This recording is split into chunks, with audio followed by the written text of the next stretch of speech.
I'm here with the future of Ian Garry. Ian, thank you so much for squeezing me in. No problem. Appreciate it. Thank you for taking the time out of your day. How are we? I'm really good, thank you. I'm really good. And we always knew this day would come. One day I would be talking to you about your Cage Warriors title shot. And I can't believe it's finally here, but I can. How are you feeling? I'm great. I'm buzzing. I'm really excited for this. You know, we've been talking about this for God knows how long. And every single time I've fought, I've told everyone, this is inevitable. I'm going where I want to go. I'm like, my path is clear. Like, I can see it. I just have to step into that cage and do what I do best and have fun and win. That's it. Like, every time I step into that cage, there's no stress, there's no pressure. It's just me going in there and doing what I love the most, enjoying pure and just filthy violence. It's just the way I am. You did look really relaxed particularly on your last walkout. Like everything about that fight was just sublime. I've obviously watched it back again before our interview today, but just everything about it was just so spot on. You seemed to find your range immediately. He was biting on your feints. Every jab was landing. You were catching him with the calf kicks. They seemed to really be causing him trouble. Yeah. Like when you had his back, like you just looked like you could do anything you wanted with him. Katie, that's the exact way I want to feel in every fight. I never want to go into a fight feeling like someone is better than me in a certain area and I have to get out of there quick. Oh no. Obviously, lads are more dangerous in certain areas. For example, my next opponent, Jack Grant, he is absolutely more dangerous on the ground than he is on the feet. I think Jack himself would tell you that. Yeah. It's not a secret. Known. It's like he would agree on it, right? I don't ever want to feel like I'm not as good as anyone where they're best. I want to be better than guys where they are best. I work my ass off to get to that point. Do you know what I mean? It's been years and years of hard work to get me where I am now. It's not like I just walked into the gym. I was fucking full of skill. I was a world champion right then. I've worked my ass off, and it's been hours and hours and hours and weeks and years of hard work.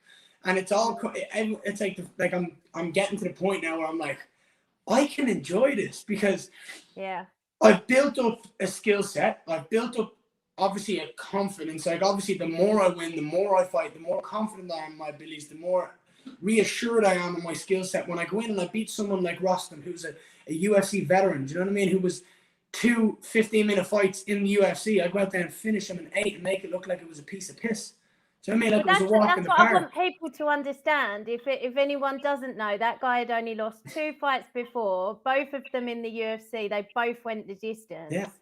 And you dominated every minute, not even every minute, every moment of that fight, right down to when you chose to finish it. You made him not look like the skill set that he has got. So there's something you're looking for here, and someone has said this to me before. I think it might have been Alex Enman. Alex Enman, I think, said it to me before, and it really stuck with me when he said it. I'm making good guys look shit. Yeah. Like, these guys are really fucking good, excuse my French, but I make them look like they've never trained a day in their life because I'm just better. My skill set is just better.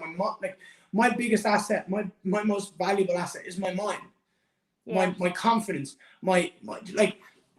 I just walk around. I walk into a room like I own it, like I'm the most important person in that room, and that's not a bad thing. It's because I'm just so confident.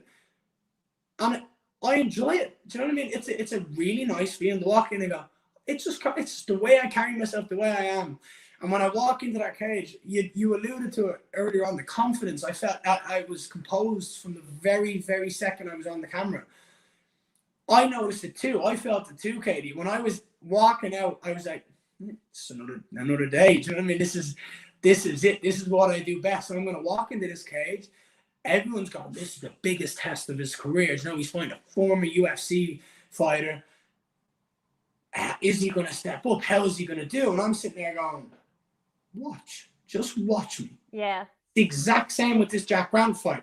I've just come off the biggest win in my career, the biggest finish of my career. Do you not think for 1 second I know how big this fight's going to be? When I'm walking in there, I know how good I am. I know how confident I am. I'm going to walk into that cage and I'm going to stand there and go, here's the moment I've been waiting for. The title shot to prove I'm the best welterweight in Europe outside of the UFC, right? This is the moment I've been waiting for. Watch me, just sit back and watch me do everything I've said I was going to do from day one. Yeah. From February 16, 2019, when I fought James Sheehan and I won that fight and I got my contract, I said, I am going to win this belt. It is a matter of time. I just need time. It is inevitable that I'm going to be the champion. It is inevitable that I'm going to go on and fight for the UFC, the biggest, best promotion in the world at the moment. And as long as they are the best promotion in the world, that is exactly where I'm going to want to be. I want to be the best fighter, one of the best fighters to ever live. I want to be in that conversation. I want people, when they sit down and go, who is the greatest of all time? I want them to go, GSP, John Jones, Khabib, Fedor, Anderson Silva, Ian Garry. That's the level I'm looking for. And you don't get there by having doubts or having a little like, you need self-belief. You need to know that no one else on this planet is going to be better than you. And that's how I feel. I love it. I absolutely love it. And I can talk a lot of shit, Katie. If you give me the chance, I can talk a lot of shit. I've said this. I know my worth. I'm media gold. You know what I mean? I know I'm a promotion's fucking dream, right? You Young, are. pretty, talented, got it all. What else can I do? Do you know what I mean? What do you need me to do? Because I'm pretty goddamn sure I can fucking do it. I'm better than everyone else. I'll be honest with you though, I knew you were going to win that fight, but I did think it would be tough, more of a challenge than it was. I didn't expect every moment to go your way like that. Did you expect that? Surely you must however much self-belief you've got, you must train for adversity in a fight as well. Yeah, well, like for me, like I always want training to be the toughest part of fight camp. Like I don't want to be meeting my strength and conditioning coach and going in and doing 15, 18, 21, 25 minutes of cardio. Why on earth would I want to do that? No one wants to do that for fun. Like it's not fun. I enjoy it. And I'm sitting here saying like it's not fun. I do enjoy it because I know it's getting me up the levels. I know it's helping me progress to where I want to be. But I don't want to do that. You know what I mean? It's like, yeah. I always want the preparation to be harder than the fight. That's the way it should be. If the fight is harder than the preparation, then you didn't prepare correctly, in my opinion. It's that fail to prepare, prepare to fail. Like you absolutely 100%. Always should be ready for anything. And I agree. I was a bit taken back afterwards by, all right, well, that's UFC level. Like that's like I knew I've said this to you before. I know I'm off that level. I know I can beat 80% of the guys in the UFC right now with ease. Like I know I can. I know my skill set. Other people don't have to believe it. I'm not asking people to believe it or sit here and go, what the fuck is this kid talking about? I know. And again, I know as well. And again, I've said this to you for what, 3 years now? I've been saying it's going to happen.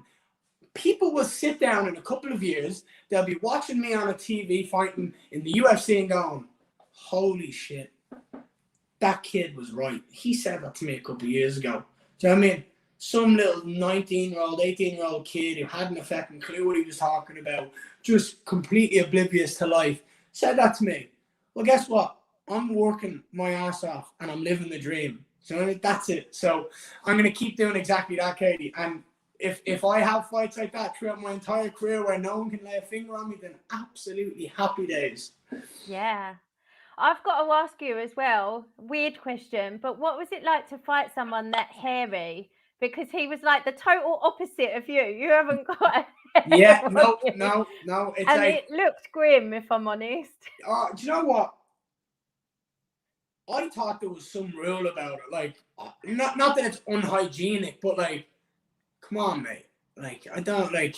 He must do it on purpose though, because he could be using some of that. I don't know. Like I'd say, look, come here. If I was that hairy, I wouldn't be shaving it and coming back again. Like that's, I don't know. Do you know what I mean? But like, it was in my notes. I'm not gonna lie. It was in like, you can actually see it in after the fight when I'm talking to Rich Mitchell about he was talking to me about like, thank you for being respectful and standing back and not like over like celebrating or whatever. And he was just basically saying thank you. And I'm like, that pulling the hairs out my teeth and out the gums. Oh, so yeah, it wasn't the nicest, but it is what it is. You know what I mean? The job got done, and that's all that matters. What an experience. We've got a comment from your #1 super fan, Harry Kearns. You've got to give him a big shout out. Harry is always in the DMs. He's a legend. He's an absolute legend. Absolute legend. He said you'd melt GSP. I mean, it's a big ask. It's a big ask. But you know what? He's the greatest welterweight to ever grace the sport. Along in contention now with argument for Kamaru Usman. But you know what? One day I want to be up there, and I want people to make those comparisons themselves. And if that's people's opinions, that's people's opinions. He's an absolute machine. There's a lot of my game that I tried to mold around him because you can see how good he was. He was ahead of his time with his grappling. Like when people expected him to strike, because the other opponent had it. I've always said, and I think I've mentioned this to you, I want to beat guys where they're best. For example, I want to sub Jack Grant because everyone's talking about how good he is on the ground. So let's go in and sub him. If I was fighting Damian Maia, my ego wants to go sub Damian Maia. Whether it's the right decision or not, that's what I want to do. That is what it is. And like GSP was very much that guy. Everyone talked about him versus Josh Koscheck. Koscheck's going to out grapple him. How many times did GSP take him down? How many? With ease. He's someone I mold my game around because he's one of the greatest to ever do it. But like, Harry, if you want to say I'll melt GSP, do you know what? I'm not going to argue with you. Let's see in a couple of years how well I get on. And you talked about Jack Grant there. Like a lot of people say that anyone who's putting forward the argument that he can beat you, it seems to be that people think it will be on the ground. And I think that's probably because people don't know much about your ground game. And I know some of the people you train with. I mean, I haven't seen a lot of your ground game because a lot of your fights haven't lasted long enough. But we haven't seen it because I haven't needed to use it. Right? I haven't needed to use it. I don't need to use it. People have to earn that. People have to get to that point where I go, oh, okay, maybe I have to grapple now. There's been fights where I've wanted to prove it. Matt Figlak and Lawrence Tracy, I wanted to prove it. In the Roston fight, I went in there with the mindset of going, I thought Roston was going to come in and grapple, right? I thought that was where very much like Jack Grant. I think Jack Grant's going to have to come in and grapple me.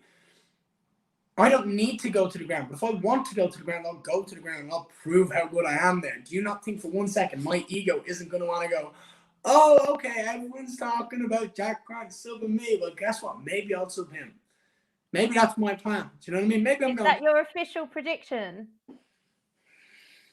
I don't really care, Katie. Once I win the fight and I make a highlight out of the finish, I don't really care. Once that gold belt gets wrapped around my waist and I'm standing there with not a mark on my face and I'm still pretty, I don't care how I win the fight. If I have to run around the ring for 25 minutes, right, I will run around the ring for 25 minutes. I do not care. That belt, that win is all that matters to me. And I will do anything in my power to win. But yeah, like I've never needed to use my grappling. The 2 times I've utilized my grappling to get the finish, choke Matt Figlak unconscious, elbowed Lawrence Tracy, and he gave up. You know what I mean? 2 hands like this. Didn't want any of it. So people who like those comments, like they hype me up. I'm like, all right, sweet. How did that sub go against Jai Herbert? Because that's what everyone was saying he was going to do to Jai Herbert, right? I'm a bigger, faster, stronger version of Jai. Do you know what I mean? So how did that go down? All right. Oh, okay.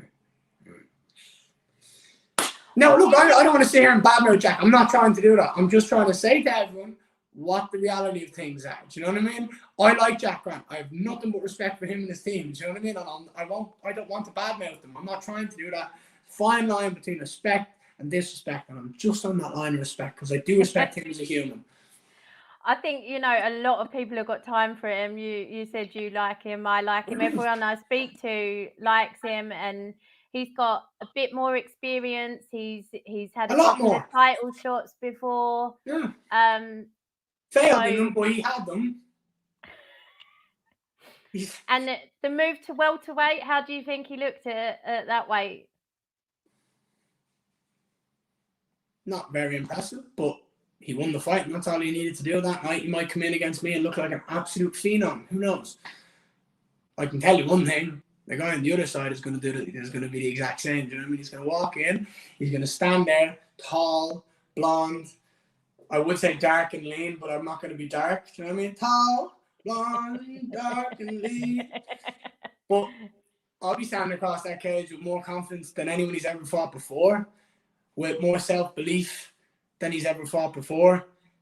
I'll be the strongest, the most technically gifted, I would say, opponent he's ever fought. So when people talk about Jack being the toughest test of my life and my career, why aren't people saying it back to him? Oh, I think they definitely are. You they don't should think be. They are? They should be. Right? Do you know what I mean? You're moving up to welterweight. You're fighting a guy who would literally have to chop a limb off to make that weight. So I couldn't fight a lightweight. You're coming up to welterweight. I've had 5 finishes in a row. The only reason I didn't finish my pro debut was because I broke my hand. And I played it smart because I'm smart. Do you know what I mean? People talk about his experience. Oh, he's 17-6. 6 people have beaten him. How do you think I'm not going to beat him? Do you know what I mean? You've had 2 world title fights. You failed both times. That's not going to happen with me. I'm going to go in there. I'm going to win this fight, and I'm going to stand there, the welterweight champion of Cage Warriors, 7-0, undefeated, a beautiful face like I always enter the cage with. And I'm going to stand there and say, I've told everyone from day one, I am inevitable. You can't stop me. You can try, but you will fail. I love it. I did an interview with Joe McColgan recently. It was a really good one. Really enjoyed chatting to him, and he spoke about you, and he had high praise. He was saying that he thinks you could go up to middleweight and beat Matthias Frederick. How do you feel about that? So do I. Do you think he'll still win you there though after this one? I don't think Nat Fred wins that fight. I really like Nat Fred. I want him to win, but I think Bonner is a very, very good fighter. I think Bonner is just gonna be technically better than him. I think Nat Fred is a bit more, not sloppy in a bad way, but just more looks to catch that big shot. And I think Bonner is just gonna not try look for the finish, but just beat him, try break him. But yeah, I absolutely could go up and win the middleweight belt if I wanted to, but we'll see how that happens. I've got to win my welterweight belt first. You've got to win the welterweight belt first. I heard that knock on the door. I know you've got to go down to the gym. I have to go train. I've got 2 more super quick questions for you, if that's all right. Joe McColgan also thought that you could beat Hamzat Chimaev in the UFC. Absolutely, I could beat Hamzat. And Joe McColgan is a legend, and I wish him nothing but the best in his title fight on Friday night. And I can't wait to see him and his team. But yeah, I'm really sorry. I have to go. We've got to get no worries. This slot. Katie, you are a legend, and I appreciate every time we talk to each other. You've always been here for me, and I will continue to be there. I love you. Always will be. I'm fully on board. I absolutely cannot wait for this fight. Ian, you stole the show at the last one. I expect this to be the jewel in the crown of the next trilogy as well. It's going to be amazing. All the best with the end of camp. And yeah, have a good one. Thank you. All Take the best, care. Katie. Stay safe.